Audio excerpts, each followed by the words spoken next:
Eto na mga kabasketball, Kai Sotto mas malaking hamon yung haharapin kontra nga dito sa mas maliliit na players ng Sun and Neo Phoenix at mga taga-suporta ni Kai diyan sa Japan B-League na nawagan na manatili pa siya ng isang taon sa kanilang liga.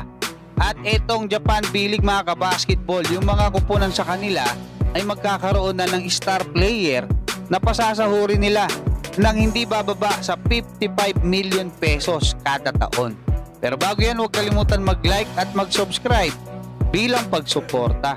Dito nga sa magiging laban mamaya ni Kai Sotto at Dirty Ravena sa laban ng Yokohama B Corsairs at Sun and Neo Phoenix na pangalawa dyan sa overall standing ng Japan B-League, mapapalaban ng husto etong ating pambatong si Kai Sotto. Kahit na nga nakapagtala siya ng 21 points, 12 rebounds at 4 na assist nung nakaraang laban nila, medyo ibang klase itong magiging bakbakan kasi nung nakaraan halos kasing height niya lang yung kabantayan niya na si Pasikas, no? So ibig sabihin yung level na mas mabilis pa nga si Kai. Dito kasi mga kabasketball, maliliit lang kumpara sa kanya. 6'9", 6'8", saka 6'7" yung mga makakabantayan ni Kai Sotto rito mga kabasketball. At syempre hindi mo pa pwedeng pagsabayin yan, pero nakita ko mga physical yung laruan netong mga imports ng Sun and Neo Phoenix.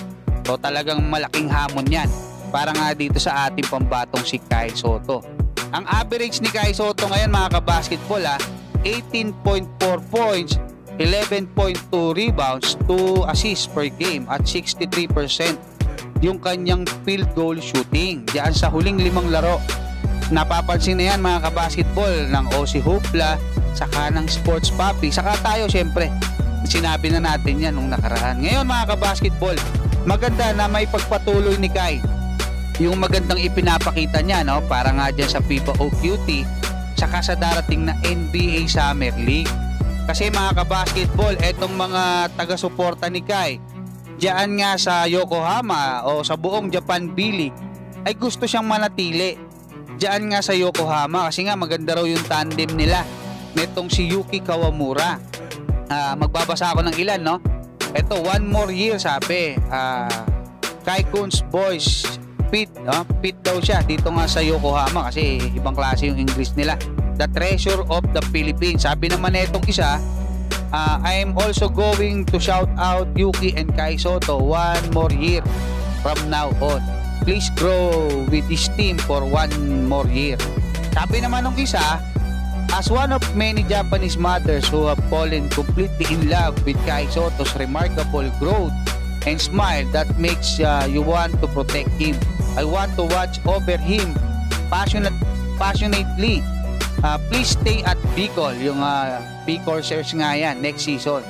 So yun mga kabasketball, may nagsasabi pa na mas maganda raw na manatili muna ng 1 taon pa si Kai, kumbaga makapag-produce siya ng magagandang numero bago nga siya kumbaga makipagsapalaran sa NBA. Pero alam naman natin na nakaplano na yung agency ni Kai na dalhin siya sa NBA Summer League ngayong July mga kabasketball. So tabayanan natin mga kabasketball, pero may magandang balita itong Japan B-League, no, kasi itataas na nila sa 800 million yen o kulang-kulang 300 million pesos yung kanilang salary cap at magkakaroon na sila ng tinatawag nilang star player clause. So diyan mga kabasketball, pasasahurin nila yung star player na yan na hindi bababa sa 150 million yen. So matindi ang pag kinonvert mo sa peso yan mga kabasketball, mahigit 55 million pesos kada taon at pwede pang mas lumaki yan, no? Depende sa kanilang negosasyon. Basta ang itatala lang nila doon, ika-count lang siya ng B-League bilang 150 million. So yung mga tipo nila Dwight Howard, kayang-kaya ng pasahurin na itong Japan B-League. So hanggang dyan muna mga kabasketball, maraming salamat at God bless sa inyo lahat.